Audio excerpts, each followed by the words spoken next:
c'est Simon de Simon's Garage. Donc aujourd'hui nous sommes à Tourcoing dans le nord de la France et on va aller rencontrer Bruno et Caro de chez Regard Fixe.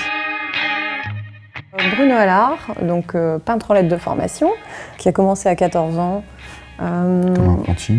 Comme apprenti, c'est quelqu'un aussi qui est très ancré dans l'univers et la culture du chopper, de la moto, qui a fait beaucoup de casques, beaucoup de pièces moto.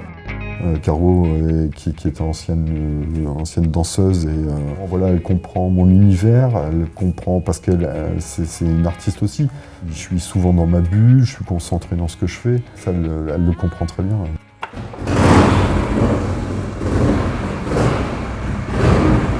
Moi, ce qui m'influence, en fait, c'est tout ce côté, tu vois, lettrage, des typos américaines, tu vois, des années 20, des années 30. Des années 50. Toute ma culture, en fait, elle est inspirée américaine. Beaucoup des États-Unis. Comme tu peux voir derrière moi l'enseigne Regard Fixe. C'est typique les enseignes que moi je faisais quand j'étais peintre en lettres. J'avais tout tracé mes lettres, tu sais, sur une grande feuille, en fait, Ouais. de la taille de mon panneau. Et puis après, comme ça, j'ai plus qu'à retracer par-dessus mon calque pour pouvoir avoir mon empreinte de mon lettrage, en fait. Voilà, tout simplement. Là, on a de la feuille d'or dans le Regard Fixe. En fait, c'est de la feuille d'or 23 carats. D'accord. Donc, c'est des carnets de 25 feuilles. Et quand tu poses, si tu mets de la colle un petit peu. En fait, j'ai une one-shot, en fait, qui est spéciale pour la feuille d'or. C'est une colle, en fait, que tu appliques comme tu fais un lettrage. Pas, ouais. Voilà, tu la laisses un peu prendre, et puis après, tu viens poser ta feuille d'or comme ça dessus. Et après, tu laisses sécher. Et après, avec un pinceau, tu vois, avec un gros pinceau souple, tu viens frotter. D'accord. Et en fait, ça va enlever tout le surplus et ne laisser que là où il y a eu la colle. D'accord, ok, ouais. Voilà. Tu vois, je mets un vernis vieillisseur dessus, qui lui donne une teinte, tu vois, cette teinte un peu jaunâtre. Et après, je mets un vernis craqueur, qui donne cet aspect tout craqué, comme si le panneau avait 50 ans.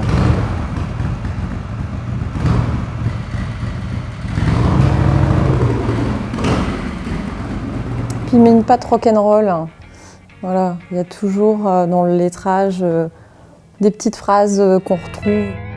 Comme ce casque Fuck You, un jour on m'a dit c'est tellement bien fait et bien écrit que quelque part c'est poétique. Les gens te laissent faire parce qu'ils aiment ce que tu fais. Ça, c'est exceptionnel.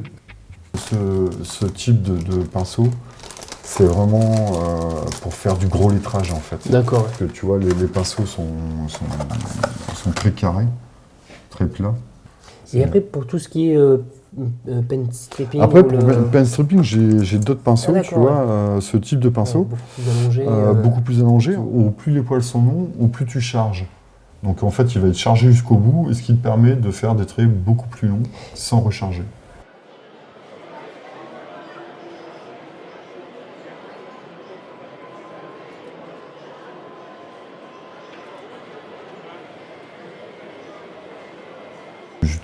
J'utilise des pinceaux en bambou d'un grand stripper japonais qui s'appelle Makoto.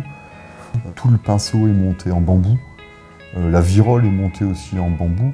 Et c'est des pièces exceptionnelles, quoi. On a des pinceaux aussi français, mais ça commence à disparaître, en fait. Des gens comme Isabelle ou Kolinsky commencent à produire de moins en moins de pinceaux.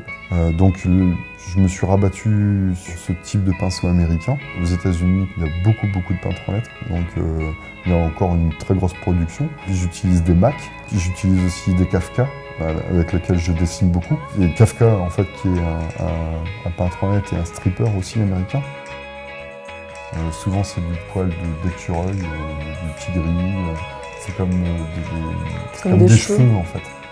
Un cheveu, il faut l'entretenir, donc il faut bien le nettoyer, il faut les vider pour que le pinceau ne sèche pas. La One Shot, c'est une peinture américaine, c'est une peinture pour le lettrage.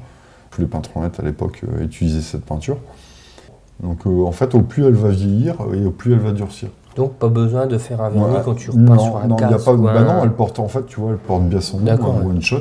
Et quand tu fais des illustrations, comme on peut voir sur tes murs là, Ouais. là c'est une autre peinture. Ça, c'est une autre peinture. peinture Alors ça, c'est la japonaise. peinture japonaise, une peinture acrylique. Les couleurs sont toujours, tu vois, bah, tu peux le voir, hein, Ouais. les couleurs sont toujours très pétantes.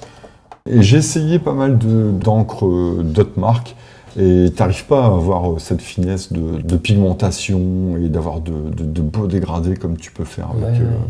avec celle-là.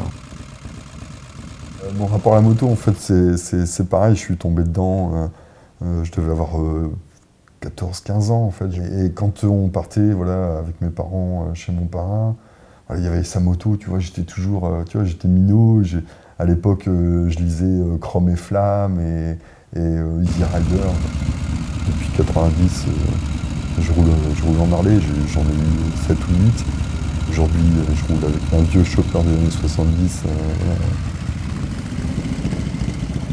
J'ai la chance de pouvoir travailler et d'être avec mes amis en même temps. C'est ça qui est exceptionnel.